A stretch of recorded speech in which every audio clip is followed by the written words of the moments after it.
Hello അസ്സാം വലൈക്കും, welcome back to my channel. അപ്പോൾ ഞാൻ ഇന്നൊരു ഈവനിങ് സ്നാക്കിൻ്റെ റെസിപ്പിയുമായിട്ടാണ് വന്നിട്ടുള്ളത്.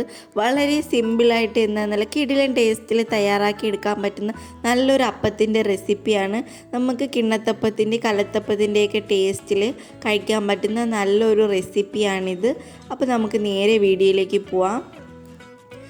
അതിനായിട്ട് ഞാൻ ഒരു മിക്സിയുടെ ജാർ എടുത്ത് വെച്ചിട്ടുണ്ട്. ഇനി ഇതിലേക്ക് ചേർത്ത് കൊടുക്കുന്നത് 1/2 കപ്പ് അളവിൽ റവയാണ്. അപ്പോൾ നമ്മൾ ഈ സ്നാക്ക് റവ വെച്ചിട്ടാണ് തയ്യാറാക്കുന്നത്. ഇനി ഞാൻ ഇതിലേക്ക് ശർക്കര ഉരുക്കിയതാണ് ചേർത്ത് കൊടുക്കുന്നത്. റവ എടുത്ത അതേ അളവിൽ തന്നെയാണ് ശർക്കരയും ചേർത്ത് കൊടുക്കുന്നത്. നിങ്ങൾ എടുക്കുന്ന ശർക്കരയുടെ മധുരത്തിനനുസരിച്ച് ശർക്കരയുടെ അളവിൽ മാറ്റമൊക്കെ വരുത്താവുന്നതാണ്. ഇതുപോലെ ഉരുക്കി തണുത്തതിന് ശേഷം ചേർത്ത് കൊടുക്കുക. പിന്നെ ഞാൻ ഇതിലേക്ക് ഒരു 1/2 കപ്പ് അളവിൽ തേങ്ങയാണ് ചേർത്ത് കൊടുക്കുന്നത്. ഈ ഒരു അളവിൽ 1/2 കപ്പ് തേങ്ങയാണ് ഞാൻ എടുത്തിട്ടുള്ളത്. പിന്നെ ഞാൻ ഇതിലേക്ക് ചോറാണ് ചേർക്കുന്നത്. ഇപ്പോൾ 2 ടേബിൾ സ്പൂൺ അളവിലാണ് ചോറ് ചേർത്ത് കൊടുക്കുന്നത്.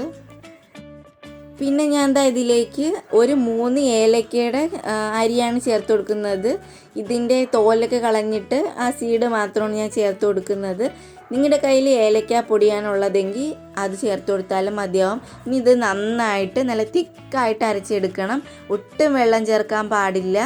പിന്നെ ഇത് നന്നായിട്ട് അരച്ചെടുത്തതിന് ശേഷം ഇതിലേക്ക് 1/2 ടീസ്പൂൺ അളവിൽ ബേക്കിംഗ് സോഡയും 1/2 കപ്പ് അളവിൽ പാലുമാണ് ചേർത്ത് കൊടുക്കുന്നത്.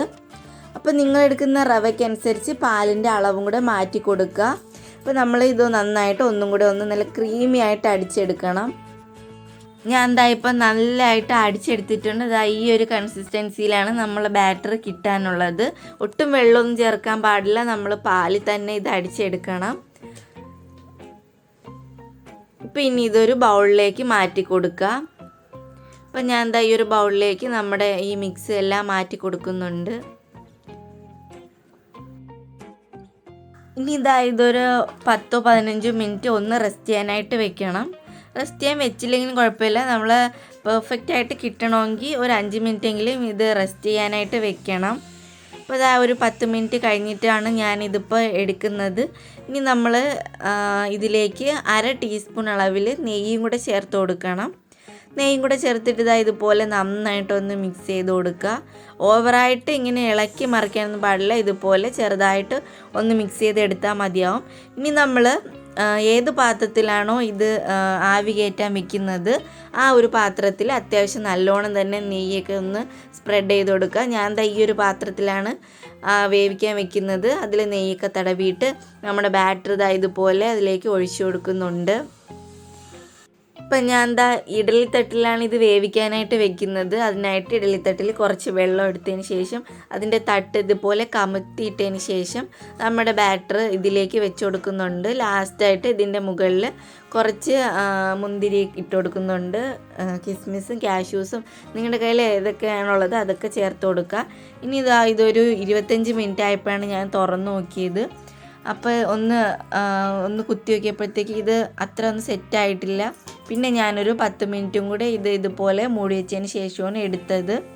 അപ്പോൾ നമ്മൾ ഏത് പാത്രത്തിലാണോ ഇത് സെറ്റ് ചെയ്യാനായിട്ട് വെക്കുന്നത് ആ പാത്രത്തിൻ്റെ ഷേപ്പിലാണ് നമ്മുടെ ഈ പലഹാരം കിട്ടുന്നത്. അപ്പോൾ ഒരു 30-35 മിനിറ്റൊക്കെ ആയപ്പോഴത്തേക്കും ഞാനിത് ഇഡലിത്തട്ടിൽ നിന്ന് മാറ്റി തണുക്കാനായിട്ട് വെക്കുന്നുണ്ട്. ഇത് തണുത്തതിന് ശേഷം മാത്രം ഈ പാത്രത്തിൽ നിന്ന് എടുത്ത് മാറ്റാൻ പാടുള്ളൂ. എന്നാലേ നല്ല പെർഫെക്റ്റായിട്ട് കിട്ടത്തുള്ളൂ.